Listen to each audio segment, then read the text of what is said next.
En los institutos normalistas se mantiene la presencia de la policía.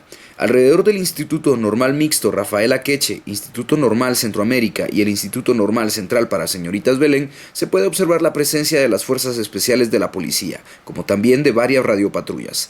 Frente al Instituto Rafael Akeche se encontraba parqueado un camión lanzaagua de las FEP.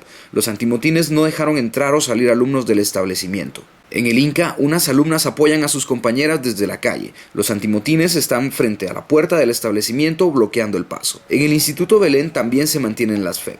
Jorge Mario, estudiante del Instituto Rafael Akeche, dice: si nos damos cuenta, la policía está haciendo presencia en cada establecimiento. No debería de ser así. Somos estudiantes, no delincuentes. Mi pregunta es, ¿por qué la policía no hace esto con los delincuentes, contra el narco, el ladrón o el extorsionador? Lamentablemente piensan que con mano dura van a combatir al estudiantado. No es así.